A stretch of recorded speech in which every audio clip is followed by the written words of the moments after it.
Thank you. Thanks, Bob. So I'm going to interview Sam Nutt before you all. And most of you are here not to admire me, but to admire her. And you want to know more about her, and you likely know quite a bit about her already. But I think that there are many things about her that are worth repeating. So, Sam's from Toronto. She grew up on the edge of Scarborough and North York. She went to Toronto French School. She was a drama geek. She studied medicine, and after which she went to London School of Hygiene and Tropical Medicine to study women and children's health in war zones. For part of her thesis, she went to Somalia on a contract with UNICEF in 1995. It was a few years into the civil war there. And she told her parents that she was off on a safari to Kenya and mailed post-dated postcards from there saying things were going really great, and she enjoyed all of the alligators and lions she was seeing. Since then, she's toured the world's scary corners, working at first for the UN in places like Burundi, Liberia, Sierra Leone, Iraq, Afghanistan, Congo, Haiti. 11 years ago, she started War Child Canada with her husband and fellow humanitarian doctor, Eric Hoskins, who now sits in the legislature as a Liberal cabinet minister. The NGO's mandate is to bridge the gap between aid and sustainable development by investing in local grassroots projects. It serves 250,000 people in 8 countries around the world. Unlike many NGOs, its aim is to become irrelevant, which it has already done in Iraq and Ghana. At the same time, she is a staff physician at Women's College Hospital and assistant prof of medicine at U of T.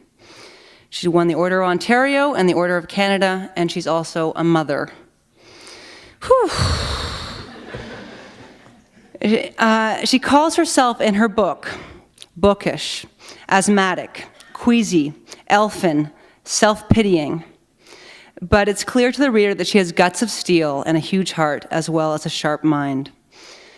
She runs what might be called an aid organization, but in her book she critiques aid as everything from soft imperialism to big business, non-lethal weapon, but also enormously beneficial if done correctly.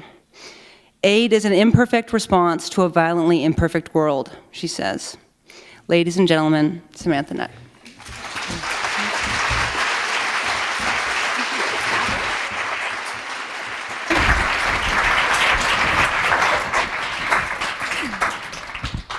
Should I pour you some water first? No, I'll pour the water. Okay. You can ask the first question. So, hello, everyone. My goodness, it's busy in here. Can everyone hear me? I have some cardboard on my chest to keep this up, so if it goes down, let me know. You can hear me? Yes. And can you hear you? Can you hear me? Okay. I'm just grateful people are here. When you have a book out, you never expect more than 5 people, all of whom are usually related to you, to show up. So I'm happy that at least, I know one person in this room is related to me, which is my mother. But I'm not sure if there are any others, so thank you for coming. So let's start with a personal question. You went to medical school, you studied drama, and what brought you into this type of work instead of just becoming a family doctor?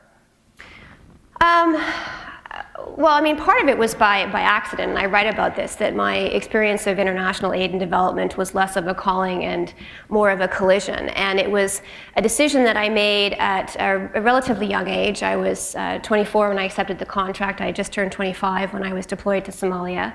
And it was an experience that changed my life. And I think this is true for many people. You know, once you have seen war and lived it, as millions of people do around the world, you are fundamentally changed. And so for me, it really set me on a journey to try to figure out what I could do. And I've been on that journey ever since. That was 16 years ago. But something must have made you apply for that contract, right? Like they didn't just pick you out being like, oh, we need someone to go to Somalia. Oh, there's a really cool girl studying this at McMaster. Like something, you applied for it. Why were you drawn to war zones and humanitarian work? I was drawn to human rights work, and I was really drawn to, my interest was always in the area of women's health and women's rights. And I grew up with a I would say, and she's here, so I don't mind saying this, a fiercely feminist mother who really believed in the importance of gender equity.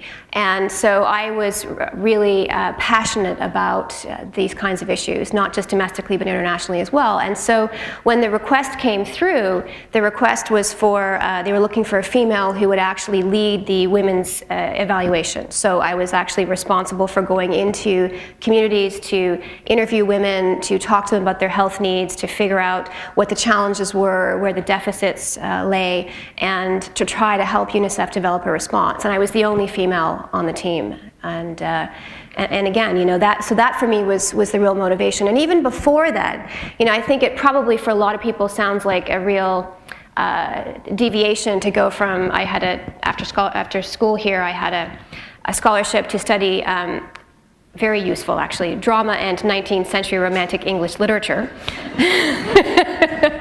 Yeah, my employment prospects were huge. and that's what took me to the UK. But fundamentally, I think what drew me to drama was it was two things. I mean, it was the literary narrative that I was really interested in, but it was also in people's experiences. And when you think about medicine, you think of it as being very different from the study of drama. But for me, it was about empathy, and it was about understanding what people go through and how that really forms them and how they express that. So for me, it was all part of that same continuum, that passion and interest in humanity, in humanism, in human rights, in women's issues. And that was one of the reasons why I went to medical school, and that was why I accepted that contract in Somalia. That and the fact that when I was studying drama, I spent the whole year cast as a 13-year-old prepubescent boy. Really, I did actually. My head was shaved. wasn't pretty. Oh, but you didn't go to Somalia working for MSF or something that would be sort of fairly common in humanitarian mission as a doctor. You chose a really different route. Did you know you were going to diverge from medicine? No, I mean, I knew when I was in medical school that I was interested in different things from the norm. And most people who go into medicine are really driven by the clinical application of medicine. And I can remember being with my peers who would get really excited doing surgery. And I would be daydreaming during surgery. I mean, honestly, I wasn't interested in the intricacies of it. But I was really interested in people. And so for me, the decision to move into public health was kind of that bridge between medicine and the humanities. It was about understanding what affects populations and why, and how it is that we can create better policies, and how we can create social justice and social equity that actually advances people's health. And so that was what really interested me. But it wasn't, I was always a humanities student. I wasn't so strong on the sciences. It wasn't where my passions lay, for sure. So your book describes your that first trip when you were told your mom you're going to Kenya, and you say in your book that every trip that you've done changed you. Can you talk to us a bit about that first trip, who you were going in and who you were when you left, and what you saw in Somalia? Well, for me, I think going into Somalia as a young physician, you are very confident. Overly confident, I think I probably was. I felt that I had the skills and the training and the experience to be useful. And what confronted me in Somalia, in addition to the lawlessness and the anarchy and the real depths of people's despair and misery, was just how much bigger these problems were, and just the extent to which almost everything that I did on a daily basis, in the scheme of things, really amounted to very little. And so what confronted me in Somalia was that sense of ineffectuality. You know, that sense that what I was doing in Somalia was sticking Band-Aids on a problem that was much bigger, and that the root causes of the crisis were being overlooked. And whether that was the arms trade, whether that was, the use and abuse of young men as armed combatants, whether it was the failed political situation in that country, whether it was our failed military operation under Operation Restore Hope, which had permanently shattered the reputation of the aid community within Somalia and created a huge amount of resentment and hostility and cynicism, which made it impossible for humanitarian organizations to operate.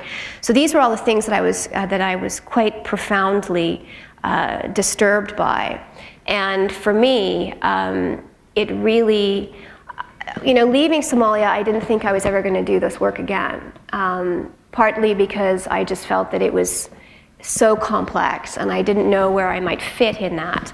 But also because I just felt that it was incredibly, even Somalia at that time was incredibly dangerous and incredibly heartbreaking, and I just didn't know if I had the stomach for it. But I have the benefit that I just went for dinner with her, so I know some background information. I've also read the book, so I think Somalia would be a lesson of 101 cynicism. Can you tell everyone here who hasn't read the book, and I'm sorry for the other people who have, but it's such a good story, some stories are worth telling twice, about arriving there and what met you in that first couple days? Well, the real moment for me when my optimism kind of all came crashing down around me was, I remember a few weeks in, I was at a feeding clinic that UNICEF was sponsoring in Baidoa, which is in the south central part of Somalia. And what's significant about Baidoa is that it was very well known. I mean, the journalists who had covered the famine in Somalia had called it the city of death, because about 250,000 people had died. And I arrived during the second wave of the famine, right when the troops were withdrawn that were deployed during Operation Restore Hope, and right at the tail end of the Rwandan genocide. And what that means in a practical sense is that the country had gone from having about 180 international organizations on the ground in Somalia, and with the insecurity that followed the troop withdrawal, and because the movement had been towards Rwanda for most aid organizations and for the media, it had gone from having 180 organizations to having fewer than 40. So the entire health infrastructure just crumbled. And as a result, there was a second wave of famine that was being experienced. And I remember going to this feeding clinic in Baidoa, and I was about halfway through my questions with these women who were waiting in line. It was this massive line, and they were all holding their infants, swaddling them. And there was one woman I was talking to, and about 20 minutes into our conversation, I just leaned forward and I put my finger in the baby's hand. And when I did that, I realized that the baby was already dead. And it was in full rigor. I mean, it was just awful. And I'd been carrying on this conversation with this woman for more than 20 minutes, asking her about her healthcare needs and her child's needs, and I just didn't know what I was going to do, and I didn't know whether she knew that her baby was dead, and it was so tragic. It was such an awful thing, and it was at that moment where all of that optimism and idealism and that sense of purpose just ceded to a sense of guilt and sadness and a sense of absolute impotence in the face of what was essentially a great human tragedy, and still is. I mean, this is a part of the world just recently where we've witnessed tens of thousands of deaths as a result of famine. 20 years later, Somalia is no better off. And then after that experience, because I was struggling to know what to do, I turned to my translator and I asked her, and I write about this in the book, and I said, well, I said her name was Hawa, and I said, do you think that I said, her baby's dead. Do you think that she knows that her baby is dead? And I remember this lovely Somali woman translator turned to me and she said, yeah, she probably knows, but what else is she going to do? And that's how it went in Somalia. And then I went in and told the clerk who was doing all of the admissions, and he was writing he was at 400 and something, writing all of the names down. And he didn't even look at me. And I said to him, the first woman in line, her baby is dead. And he didn't look up and he said, yes. And if you go to most of these women in line, you will find the same thing. Next. You just said something that jarred me a little bit. You said that you felt a sense of guilt. And why guilt? I could imagine outrage, despondence, feeling of ineptness, but guilt? Well, I felt all those things too. But, you know, you couldn't help but be in Somalia and think about all of the mistakes that had been made. And I think that that's where that sense of guilt comes from. You know, when you looked at the root causes of that conflict, and you looked at the extent to which the country had been so militarized as a result of the Cold War, where you had, you know, basically Cold War geopolitics, which were dictating politics within Somalia itself, where they were arming various contingents, where they were propping up Siad Barre, who was just a despot and you know, a very brutal dictator. And you know, how we had contributed to that. And then you go into the streets, and everywhere you turn, there are young men who are strung out on cat, which is a type of amphetamine, who are fully armed. And no matter where you went, it was universally easier to get access to an automatic rifle than it was to get access to clean drinking water. And you can't be confronted by that injustice and not understand that we are complicit in that in some way, because as soon as you look at those weapons and ask where they're from, they're made in Russia, they're made in China, they're made in the United States, they're made, you know, the vast majority of those weapons were coming from the 5 permanent members of the United Nations Security Council. And so you can't witness that type of atrocity and not see the very real threads that all bind us to that kind of conflict and instability. And I have seen those threads all around the world. And even to the point that the Jeep you're going, you're traveling around there is part of that network. Will you tell people a bit about that too? Well, the great irony landing in Somalia is that we were being driven around in a car that was a UN car, so it was fully branded as United Nations, but it actually wasn't owned anymore by the United Nations because it had been looted by groups, criminal gangs, who were then renting the same vehicle back to the group that they had looted it from for $350 a day. And they were armed thugs. They were armed thugs who were also carrying munitions. I mean, my first experience landing in Somalia was I get into the back of this car, and this is no exaggeration. I get in the back of this car, and there are 2 guys who are armed on the top. There are 2 guys who are strung out and armed at the back. I mean, most of them under the age of 18. And then I go to get in a seat, and I can't get on the seat because there are RPGs, there are rocket-propelled grenades, in the boxes, sitting on the seat at the back of the car. So they move the RPGs out, and so at the time I was pretty concerned, and I'm wearing my flak jacket and my helmet, but I was a bit suspicious. And then we stop, and I feel something on my feet, and I look down, and these grenades have rolled out from under the seat and are hitting my feet. And you know, the pins were still in, thankfully, but you look down, right? And then the guy in the back, this 18-year-old in the back seat, drops his gun. And you can't write this stuff. I mean, he drops his gun, and then the 2 of them are killing themselves laughing. And I said, well, what's so funny? He said, oh, my friend almost shot his face off. And I said, that's not funny. And you know, and so then we pulled the car over, and I said to the driver, the guy who owned the car, I said, you can't, this is a UN car, you can't take munitions, you can't transport munitions in the car. And his response was, the UN doesn't own the car. Do you want to walk? Right. So here you are working for the UN to deal with a civil war between militias, paying the militia to take you around and do good deeds to undo what they're doing. Yeah, I mean, I said this in the book too. If I had arrived with any degree of self-righteousness in Somalia, it evaporated within 5 minutes of arriving, because being driven around town by a part-time arms smuggler didn't exactly fit with the image of the humanitarian that I had kind of created in my own mind. And you mentioned before that the sense of guilt in part was tracing the weapons back. You go into some depth, and this is a big theme in the book for people who haven't read it. Can you talk a bit about that, about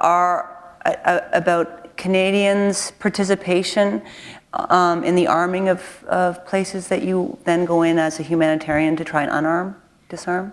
Absolutely. I mean, one of the central themes of the book is just how connected we are to violence and instability in other parts of the world through the very things that we do every single day and that we're often not aware of. We are in every way consumers of war. It is in our provincial teachers' pension funds, in virtually all of our provincial teachers' pension funds, and probably all. 2 of them refused after more than a year to even provide us with that information, which was Saskatchewan and Nova Scotia.